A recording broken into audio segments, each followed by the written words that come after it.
네, 지금부터는 투자해놓은 시간으로 이어가 보겠습니다. 이슈별로 종목별로 어떤 투자 전략이 필요한지 저희가 자세한 이야기 얻어보도록 할게요.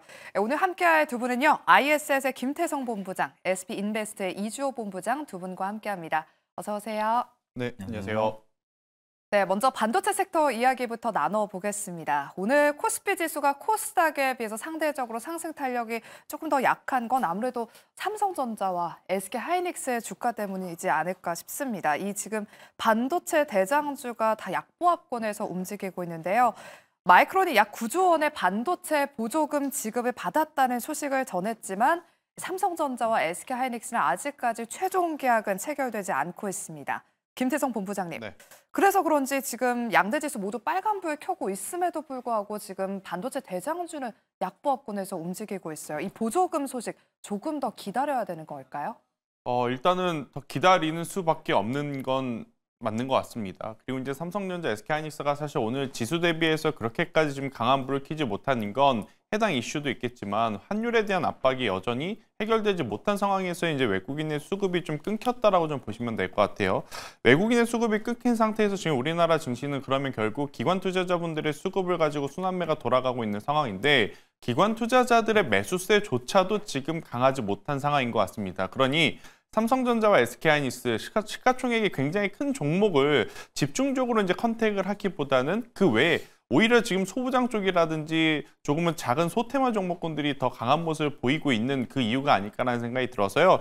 일단 마이크론이 받은 게 참 부럽습니다. 그리고 이제 속상하기도 하고요. 이렇게 되면 지금 삼성전자, SK하이닉스는 만약에 지급을 받지 못한다 하더라도 이 어떤 어려움을 뚫어낼 수 있을 만한 기술력을 좀 가지고 있거든요. 그런데 삼성전자는 기술력도 현재 굉장히 답보 상태에서 보조금 지급까지 미뤄지거나 연기되거나 혹은 이것들이 투자자들의 투심을 또 악화시키게 된다면 굉장히 또 위태로울 수도 있을 것 같아요. 왜냐 오늘 장전에 외국계 리포트들이 모두 삼성전자의 목표가를 또 하향하는 리포트까지 내놓았기 때문에 그래서 일단은 지켜보시긴 하시되 너무 지금부터 불안해해 하실 필요는 없다.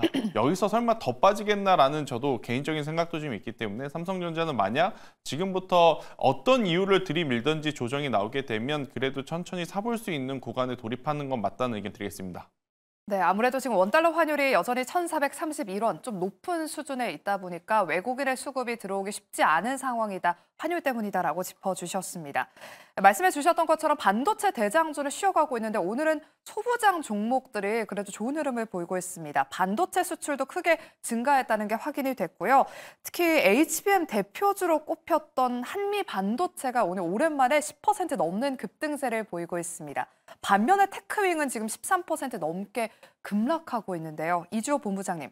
안 그래도 아까 유튜브 채팅창에 테크윙 무슨 일이냐고 좀 대응 전략 세워달라고 말씀을 하시더라고요. 이 두 종목이 지금 엇갈리는 이유와 함께 어떤 투자 전략이 필요할까요? 네, 지금 뭐 어떤 악재가 나왔다기보다는 일단은 테크윈 같은 경우는 이제 IR 이후에 가이던스에 대한 하향 조정 이 부분이 좀 주가에 강하게 좀 반응을 하는 것 같고 한미반도체는 반대로 내일 또 IR이 예정되어 있습니다. 그러니까 이러한 부분들 속에서 이제 기대감과 실망감이 공존하면서 이 안에서 수급이 빠르게 이루어지고 있다 이렇게 좀 볼 수 있겠고요. 어떠한 두 기업 간에서 뭐 어떤 공시가 나왔거나 기업의 개별적인 뭐 이슈가 있는 상황은 아닌데 지금 어떤 이벤트가 있냐라고 살펴보면은 결국엔 IR에 대한 부분이거든요. 그러면은 한미반도체가 만약에 IR 이후에 그런 가이던스나 이런 부분에 있어서 또 하향 조정이 된다 그러면 오늘 좀 기대감의 반등이 나왔지만 테크윙처럼 저런 하락세가 나올 가능성도 없지는 않다라고 말씀을 드리겠고 굳이 이유를 꼽자면은 지금 기대감과 실망감 그런 속에서 지금 투자자분들께서 뭐 왔다 갔다 하고 있다 뭐 이 정도로 해석해보면 좋을 것 같습니다. 그래서 테크윙에서 빠진 수급이 오늘 한미반도체로 조금 이동하지 않았나 싶고요. 지금 많은 분들이 생각하시기에 반도체를 봐야 된다라고 생각을 하시는 것 같아요. 왜냐하면 이제 다음 달에 또 CES 2025도 있고요. 그리고 과거의 사례를 보면은 이제 1월 달 CES 2023, 2024 때도 그랬지만 결국에는 안 좋다가 그 이후로 조금 반도체 섹터들이 상승하는 모습이 나왔기 때문에 많은 분들이 이번에도 그런 것들을 좀 기대하면서 반도체 섹터에 지금 관심을 많이 가지고 계실 텐데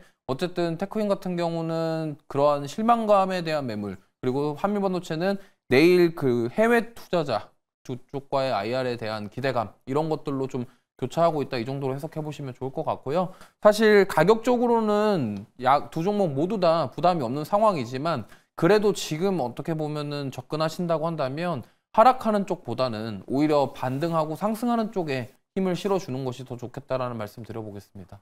네, 떨어지는 칼날 테크윙을 잡기보다는 지금 턴어라운드를 맞이하고 있는 한미반도체에 조금 더 주목해 보시면 좋을 것 같다는 의견 들어봤습니다. 그리고 오늘 AI 소프트웨어 종목들로도 수급이 쏠리고 있습니다. 최근에 AI 소프트웨어의 대장주 역할을 해내는 이스트소프트가 지금도 수급이 붙으면서 16%대 급등세를 이어가고 있는데요. 김태성 본부장님. 네. 오픈 AI의 동영상 생성 AI 모델 소라가 공개된 이후에 계속해서 우리 시장에서 상승 랠리를 보이고 있습니다. 네. AI 소프트웨어 내년까지도 계속 봐야 된다 이런 이야기가 많던데 매수세 계속해서 이어질까요? 일단 이 AI라고 하는 것에도 분명히 단계가 있습니다. 우리는 그 단계를 실시간으로 봐왔죠. 제 이야기가 무슨 이야기냐면 작년 그리고 이제 올해 상반기 기준으로 보면 AI를 기준으로 하드웨어가 먼저 발전을 했습니다. 그러니까 엔비디아와 같은 기업들이 나타났고 슈퍼마이크론 컴퓨터, 또 우리나라는 또 HBM 관련한 SK하이닉스 한미반도체의 상승을 한번 크게 지켜봤죠. 그러면 이들이 지금 하드웨어를 가지고 교육을 많이 시킵니다. 그리고 그 교육된 AI 칩을 가지고 결국 어떤 아웃 플랫폼을 좀 만들어낼 것이냐, 이제 이 부분이 포커스인데 이제는 하드웨어 쪽에서 소프트웨어로 넘어온 그런 상황이다 보니 작년에 혹은 이제 올해 상반기에는 반도체 부품주라든지 장비주, 기술주들이 움직였다면 지금은 소프트웨어의 시대다라고 좀 말씀드릴 수 있을 것 같아요. 근데 이것도 이제는 잘 체크를 해보셔야 되는 게 결국 HBM도 마지막까지 살아남은 건 HBM에 직접적으로 수혜를 받을 수 있는 SK하이닉스와 한미반도체였습니다. 소프트웨어도 그럴 가능성이 굉장히 많다라는 거죠. 지금은 테마가 형성이 되었기 때문에 너나 나나 할 것 없이 다 같이 오르지만 결국 마지막까지 남을 기업은 자체적으로 플랫폼을 가지고 있고 자체적으로 LLM 거대 언어 모델을 지금 가지고 있는 기업 위주로 저는 보셔야 되지 않을까라는 생각이 들어서요. 일단 시세는 이스트소프트가 굉장히 이제 좋은 흐름이다라고 좀 보시면 될 것 같고 저는 여기에 추가적으로 더존 비존이라든지 한길과 컴퓨터 그리고 이제 폴라리스 AI 이렇게 이제 자체 플랫폼 혹은 이제 플랫폼을 판매할 수 있는 능력을 가지고 있는 쪽에 집중을 하는 게 더 좋지 않겠나라는 의견을 한번 드려보도록 하겠습니다. 네, AI 소프트웨어 관련 종목들 워낙에 요즘 시세가 많이 붙어서 어떤 종목을 봐야 될까 참 고민이 많으셨을 것 같은데요. 우리 김태성 본부장님이 옥석을 가려주셨습니다. 사업성이 확실한 그런 종목들 위주로 봐야 된다라고 말씀해 주셨고요. 이스트소프트나 더존 비존, 한글과 컴퓨터, 폴라리스 AI 특징주로 눈여겨보시기 바랍니다. 그럼 다음은 방산과 우주, 우크라이나 재건주들 하나하나씩 다 이야기 나눠보도록 할게요. 먼저 방산주, 최근 여러 대내외 변수로 흔들렸던 방산주가 오늘 소폭 반등에 나서고 있습니다. 특히나 비상계엄 사태 여파 이후에 급락했던 우리 시장에서 이 외국인 투자자들이 어떤 종목을 저가 매수했는지 한번 살펴보니까 한화 에어로스페이스나 현대로템 같은 방산주들을 집중적으로 사들였더라고요. 이주호 본부장님. 지금 한 증권가에서도 정권이 교체되더라도 방산 수출 모멘텀은 꺾이지 않을 것이다라고 말하면서 긍정적인 시각을 유지하고 있습니다. 방산주, 내년 수출도 문제가 없을까요? 수출에는 문제가 없는데 주가는요, 그럼? 주가가 지금 이렇게 빠진 이유가 지금 여러 가지 대내외 변수들이 겹치면서 고점에 대한 부담감 속에서 차익 매물이 좀 강하게 나왔다 저는 이렇게 좀 보고 있거든요. 그래서 이 수출에 대한 부분은 이게 정권이 바뀐다고 해서 어떤 수출에 대한 부분들이 뭔가 깨지고 이런 것들이 아니라고 저는 보고 있기 때문에 사실 그런 재무적인 상태에 대해서는 걱정할 필요는 없으시다. 하지만 지금 어떻게 보면은 러시아 우크라이나 전쟁이 장기화됐었는데 최근에 휴전이냐 종전이냐 이런 얘기도 나오고 있는 상황이고요. 그리고 우리나라의 그런 정치적인 리스크들 이런 상황 속에서도 외교적인 문제들도 지금 뭔가 생겨날 만한 그런 요소들이 만들어지고 있기 때문에 이러한 부분에 있어서 부담스러운 부분들이 조금 주가에 반영이 됐지만 그래도 지금 충분히 되돌림이 나올 수 있는 그런 구간대라고 생각을 하고 있고 단기간에 너무나 가파르게 하락을 했기 때문에 사실 이미 매를 맞아서 먼저 조정이 나왔다라고 본다고 한다면 앞으로 내년부터 내후년 그리고 앞으로 수출에 대한 수주잔고에 대한 부분들은 사실 부각을 받으면서 4분기 실적이 발표되는 시점 이후에도 다시 한번 상승이 나올 수 있는 저는 충분한 기회가 될 수 있다라고 생각을 하고 있습니다. 그렇기 때문에 지금 사실 이렇게 가파르게 빠지다 보면은 좀 약간 겁먹고 조금 이거를 어떻게 해야 되지라고 고민하시는 분들이 많으실 텐데 지금은 그렇게 하기보다는 오히려 이렇게 주가가 하락했던 이유 자체가 어떤 기업이라던가 섹터에 대한 그런 안 좋은 소식들이 아니라 대내 변수들로 인해서 지금 더욱더 가파르게 빠졌기 때문에 이 부분에 있어서 저는 되돌림이 나오더라도 좀 강하게 나올 수 있다라고 생각을 해서 크게 걱정하지 마시고 그래도 리스크 관리는 어느 정도 하시면서 조금 지켜보시는 게 좋을 것 같습니다. 네, 방산주는 크게 걱정하지 않아도 될 것 같다라는 말씀을 해주셨습니다. 그리고 방산주 이야기를 하면 항상 우주항공 이야기를 빼놓을 수가 없는데요. 내년 우리나라 우주항공청 예산이 올해보다 27% 증가하면서 우주항공 쪽으로 우리 정부에서도 지속적인 투자를 예고하고 있습니다. 그리고 일론 머스크도 내년에 우주 사업에 더 집중하겠다라는 기사를 확인했는데 제가 아까 보니까 참 흥미로운 기사를 하나 봤어요. 일론 머스크가 소유하고 있는 스페이스X의 주식 가치가 아직 상장되지 않은 이 스타트업 기업임에도 불구하고 약 500조 원이라고 하더라고요. 우리 삼성전자의 시총보다도 지금 더 훌쩍 넘겼다고 합니다. 김태성 본부장님, 네. 우리나라 정부의 예산, 정부 정책 거기에다가 이 머스크발까지 받는다면 우주항공주들도 내년에 더 기대해 볼 것 같은데 어떻게 보실까요? 일단 우주항공 관련주들 투자하신 분들은 사실 우주항공청 이야기 나오는 거 그렇게 반기지 않을 겁니다. 우주항공청 이야기가 나오면 항상 세로뉴스로 작용이 됐었던 과거의 패턴들이 많았기 때문에 올해도 마찬가지죠. 1분기, 2분기에 우주항공청이 시작이 되면 우리나라도 우주항공 산업에 대한 관심도가 굉장히 높아지거나 속도가 높을 것이다라고 혹은 빠를 것이다라고 생각을 했지만 막상 우주항공청 시작하고 나서 오히려 악성 매물이라든지 차익 매도 물량이 계속해서 이제 쏟아졌죠. 정말 이제 테슬라의 이 스페이스X 뉴스가 아니었다면 우주항공주도 우리가 지금 이 구간에서도 좋은 쪽으로 바라보기보단 오히려 더 부정적으로 좀 바라보고 있었을 가능성도 저는 높다라는 생각이 들어요. 어찌되었든 스페이스X 그리고 이제 일론 머스크와 테슬라가 이쪽 산업에 대해 지금 불을 지핀 상황에서 그럼 결국 우주항공 관련해서 우리나라 같은 경우에는 실제로 정말 매출을 낼 수 있는 어떤 매출 구조를 가지고 있는 기업이 있느냐 없느냐? 왜냐? 매일같이 만들어내는 것이 아니고 매일같이 우주 쪽으로 이제 쏘아댈 수 있는 부분도 아니지 않습니까? 그렇기 때문에 체력적으로, 그러니까 재무적으로 지금 탄탄하게 혹은 이제 기술적으로 우리나라뿐만 아니라 세계적으로 좀 매출 포션을 좀 가져갈 수 있는 기업이 뭐냐 이것을 좀 구별을 해야 되지 않을까라는 생각이 들어서요. 소재 쪽으로는 당연히 저는 HVM을 좀 여러분들이 집중해서 좀 보셔야 된다라고 좀 말씀드릴 수 있을 것 같고 전체적인 것을 아우른다면 결국 우리나라에서는 한국항공 우주를 바라보는 게 맞지 않겠나. 나머지 컨텍, 인텔리안테크 이쪽이 안 좋다라기보단 AP 위성도 마찬가지죠. 안 좋다라기보단 뉴스 대비해서 그들이 우리에게 보여줄 수 있는 숫자 자체가 조금 규모가 작은 것은 사실이에요. 지금 당장에 우리가 우주로 갈 수 있는 부분은 아니기 때문에 그래서 중장기적으로 투자의 관점으로 볼 땐 체력적으로 좀 버틸 수 있는 한국항공우주 그리고 이제 기술적으로 혹은 테마적으로 수급이 좀 붙을 수 있는 HVM 저는 이 두 종목에 한번 집중을 해보는 것이 어떨까라는 의견 드려보도록 하겠습니다. 네, HVM과 한국항공우주 눈여겨보시길 바라겠고요. 이어서 러우 전쟁, 이제 종전 기대감이 커지면서 우크라이나 재건주들로도 최근에 수급이 확인되고 있습니다. 최근에 트럼프 당선인이 종전 방안을 어떻게 그 종전 협상을 할지에 대해서 방법을 고민 중이다라는 그런 발언을 하면서 수급이 들어오고 있는데요. 김태성 본부장님, 네. 추가 질문 드릴게요. 재건주들 최근에 등락을 거듭했는데 상승 기조 계속해서 이어갈 수 있을지 그리고 이 안에서 옥석 가리기를 한다면 재건 테마 안에서도 건설 중소형주 있고요.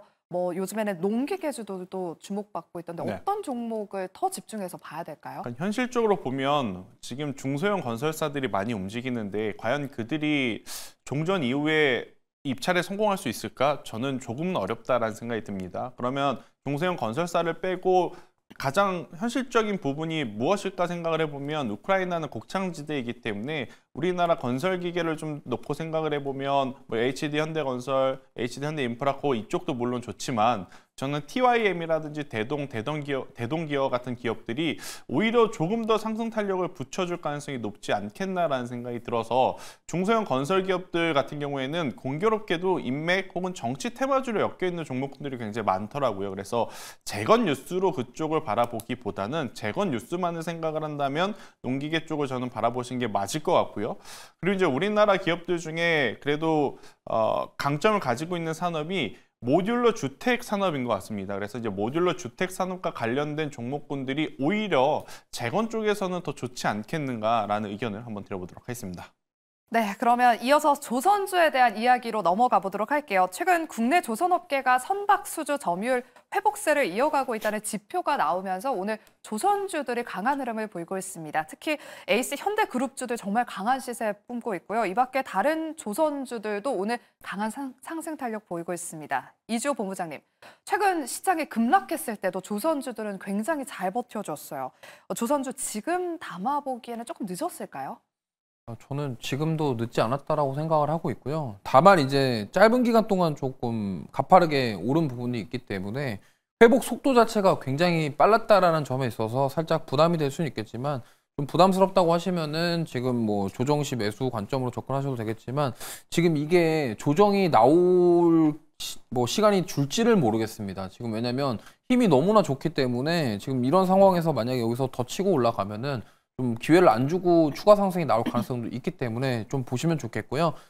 이제 트럼프 2기가 본격적으로 진입하게 되면요. 결국에는 지금 에너지에 대한 정책이 좀 빠르게 저는 펼쳐질 것이다라고 생각을 합니다. 그래서 화석연료 에너지, 그러니까 천연가스라던가 석유 이런 것들에 대한 개발, 시추가 좀 많이 이루어질 것으로 보고 있고요. 그러다 보면은 지금 거기서 우리가 부각을 받을 수 있는 게 바로 LNG 운반선 같은 경우, 그 다음에 오늘 52주 신고가를 경신한 HD 현대미포가 하고 있는 이제 유조선, PC선이라고 하죠. 이쪽이 지금 계속적으로 수혜를 받을 것이다라는 얘기가 나오고 있기 때문에 결국에는 트럼프 2기가 시작하면서 그 에너지 정책과 더불어서 지금 조선 쪽의 그런 수요 이런 것들이 지금 주가의 반등으로 만들어 가고 있지 않나 이렇게 생각을 하고 있고 지금도 꽉 찬 수주 잔고지만 앞으로 뭐 내년부터 내년 그 이후에 트럼프 정권이 들어서면서 이제 LNG 운반선이라던가 PC선 같은 경우가 주요 선종으로 자리매김을 한다고 한다면 우리나라 조선주들이 더 빛을 볼 수 있는 그런 기회가 될 수 있지 않을까 생각하고 있기 때문에 저는 뭐 지금이라도 보셔도 늦지 않았다라고 말씀드려보고 싶습니다. 네, 조선주 지금도 늦지 않았다라고 신규 접근 유효하다라는 대응 전략 전해주셨습니다. 그리고 또 조선 이야기를 했으니까 조선 기자재 쪽 이야기도 해볼게요. 최근에 대왕고래 예산안 삭감의 일부 피팅 밸브 종목들이 급락했습니다. 네, 그래도 시장이 회복 기미를 보이자 해당 종목들도 지금 소폭 반등의 기미를 보이고 있는데요. 본부장님, 조선 기자재는 그러면 어떻게 해볼까요? 대왕고래 때문에 이들이 올랐던 건 아니기 때문에 그 모멘텀이 사라졌다고 해서 너무 섭섭해하실 필요는 없을 것 같아요. 결국 이제 피팅 밸브류는 두 가지 산업입니다. 일단 첫 번째로는 앞서 본부장께서 이야기한 조선과 가장 밀접하고요. 두 번째는 이제 화학 플랜트 쪽인데 미국도 중국도 경기 부양에 대한 이야기가 나오게 되는 그러한 시점이라서요. 저는 대왕고래 테마가 잠시 소강 상태이더라도 피팅 밸브 쪽 같은 경우에는 충분히 성장할 수 있는 현재 구간임을 이야기 드려보도록 하겠고요. 성광밴드와 태광 그리고 하이로 코리아 이런 쪽으로 한번 보시는 게 맞지 않을까라는 의견 드려보도록 하겠습니다. 네, 피팅 밸브 관련 종목들도 반등 랠리 한번 기대해 보도록 할게요. 그럼 마지막으로는 개별 이슈들 저희가 종목별로 또 투자 전략 짚어보겠습니다. 먼저 K뷰티 관련해서 화장품주와 미용기기 어떤 쪽이 더 유망할지 이야기 나눠보도록 할게요. APR이 미국 블랙 프라이데이 기간 동안에 300억 원에 달하는 매출을 기록했다는 소식 속에 오늘 주목을 받았는데요. 현재는 아쉽게 좀 하락 전환했지만 K뷰티 긍정적인 흐름을 계속해서 가져가고 있는 것 같습니다. 어제는 또 화장품주 안에서 VT가 4만 원대를 뚫으면서 신고가를 경신했고 오늘도 좋은 흐름 이어가고 있는데요. 이주호 본부장님, 어떤 종목이 K뷰티 안에서 좀 중장기적으로 끌고 가기 좋을까요? VT일까요? 아니면 APR 같은 뭐 미용기기일까요? 사실 둘 다 좋은데 네. 여기서 뭐가 더 좋다라고 말하기에는 좀 애매한 부분이 있습니다. 하지만 지금 어떻게 보면은 VT 같은 경우가 신고가를 또 경신하면서 힘이 굉장히 좋은 상황이거든요. 그러다 보니까 이번에 올해 같은 경우가 지금 화장품뿐만이 아니라 우리나라 수출에 대한 데이터 자체가 굉장히 좋게 나왔기 때문에 이게 이제 지금 4분기 실적에 고스란히 이어질 가능성이 높다라는 부분이 지금 VT의 주가 상승을 불러오고 있다 이렇게 좀 보시면 좋을 것 같고요. 뭐 화장품뿐만이 아니고 지금 뭐 미용기기 쪽도 저는 비슷한 결이라고 생각을 합니다. 그렇기 때문에 지금 결국에는 좀 종목 안에서도 섹터 안에서도 차별화가 나올 가능성이 높고 특히나 이번에 수출 데이터가 좋았고 그게 만약에 4분기 실적에도 고스란히 담겨진다고 한다면 추가 상승까지도 우리가 기대해 볼 수 있는 특히나 VT 같은 경우는 화장품 섹터들이 하락했음에도 불구하고 같이 하락하다가 회복이 굉장히 빠른 속도로 이루어졌기 때문에 저렇게 주가가 빠르게 회복할 수 있었던 이유 중에 하나가 수출 데이터와 4분기 실적에 대한 기대감이 더해지면서 나온 거거든요. 그렇기 때문에 뭐 APR이라던가 클래시스 이런 피부 미용 쪽도 저는 물론 지금 화장품보다는 조금 약하지만 다소 그래도 앞으로 4분기 실적까지 잘 나오게 된다고 한다면 다시 한번 반등할 수 있는 기회는 만들어질 것이다라고 생각을 하기 때문에 그럼에도 불구하고 둘 중에 하나 뽑자 그러면은 지금 뭐 중국 경기 부양책과 더불어서 수출 데이터 호조 속에서 앞으로 4분기 실적이 기대되는 이 화장품 섹터가 저는 오히려 더 힘이 좋기 때문에 이쪽으로 한번 따라가 보시는 게 좋겠다라는 말씀 드려보겠습니다. 네, 그리고 오늘 시장의 수급을 한번 확인해 보면 정치 테마 이야기를 또 빼놓을 수가 없는 것 같아요. 조기 대선 기대감이 높아지면서 오늘은 일자리 정책 관련 종목들이 상한가에 거래가 되고 있습니다. 김태성 본부장님, 각 당의 후보들이 지금 뭐 저출생, 일자리 관련 공약을 내놓고 있는데요. 이전에는 그 이재명 대표 관련주나 한동훈 대표 관련주, 그러니까 인물주들이 올랐어요. 이제는 네. 좀 정책주로 수급이 옮겨가고 있는 것 같은데 정치 테마주들은 어떤 트레이딩 전략이 필요할까요? 뭐 인맥도 좋고요. 네, 정책도 좋은데 타이밍이 문제인 것 같습니다. 그러니까 제가 말씀드리는 타이밍은 지금 불이 타고 있죠. 그런데 다수의 종목군들이 지금 현재 거래 정지가 되었거나 거래 정지가 예고가 되어 있는 종목군들이 많거든요. 그러니까 기업이 안 좋아서라기보단 굉장히 짧은 기간 안에 큰 폭으로 움직인 종목군들이 그만큼 많이 포진되어 있다라고 좀 보시면 될 것 같은데 정치, 정책, 인맥 테마주 같은 경우에는 뭐 여러분들이 더 잘 아실 겁니다. 뉴스 한 줄에 올라가기도 하고요. 뉴스 한 줄에 굉장히 빠르게 또 낙폭을 키우기도 하는 그런 상황인데 만약 거래 정지가 되어 있거나 혹은 거래 정지가 예고가 되어 있는 종목군들이 많아지면 당연히 매수보다는 매도의 심리가 더 커질 가능성이 높거든요. 그래서 지금은 다소 조금 아쉽지만 공격적으로 이쪽에 대한 비중을 늘릴 때라기보다는 이쪽에서 최근 2, 3거래일 동안 수익을 보신 분들이 수익을 일부 좀 챙기는 게 맞지 않을까라는 생각이 들고 있고요. 조기 어떤 뭐 정책에 대한 이야기가 계속 나오고 있는 시점이라서요. 굳이 지금 너무 서둘러서 이쪽에서 승부를 무조건 봐야겠다라는 것은 저는 옳지 않다라는 의견까지 한번 드려보도록 하겠습니다. 네, 수익이 나고 있다면 일단 챙겨보는 전략으로 말씀해 주셨어요. 그러면 우리 이주 본부장님한테도 한번 여쭤볼게요. 많은 분이 워낙에 또 지금 정치 테마주들이 강하다 보니까 조금 먹을 구간이 없을까 이런 생각들을 많이 하시더라고요. 저희가 이야기 안 할 수가 없어요. 이게 사실 좀 무섭습니다. 왜냐면 올라갈 때 정말 강하게 올라가는데 내가 사는 그 시점이 고점이 될 수가 있어요. 그러다 보니까 갑자기 오늘 이제 매수를 했는데 오늘 저녁에 또 어떤 뉴스가 나와서 갑자기 어떠한 상황이 연출될지 우리가 예측할 수가 없기 때문에 이거는 사실 뭐 대응도 힘들어요. 왜냐면 갭상승 출발했다가 갑자기 윗골이 달리면서 갑자기 하락 마감하고 그 다음날 갭하락 해버리면은 이게 우리 투자자들 입장에서는 사실 대응 자체가 안 되거든요. 그렇기 때문에 좀 짧게 단기에 좀 대응하실 분들은 트레이딩 관점으로 접근하시는 게 좋겠고 이걸 만약에 내가 좀 끌고 가겠다. 항상 인맥주들, 정치 테마주들의 결말은 늘 좋지 않았습니다. 그렇기 때문에 이 부분을 참고하시면서 대응하시면 좋을 것 같습니다. 네, 어떤 뉴스가 나올지 모르기 때문에 정치 테마주들은 꼭 짧게 대응을 해봐야 된다라는 두 분의 의견이 합치가 됐습니다. 잘 참고하셔서 대응해 보시길 바라겠고요. 네, 이렇게 저희가 오늘도 다양한 이슈들 종목별로 투자 전략 전해드렸습니다. 내일은 더 알찬 정보 가지고 오후 12시에 찾아오도록 할게요. 오늘도 함께해 주신 여러분 고맙습니다.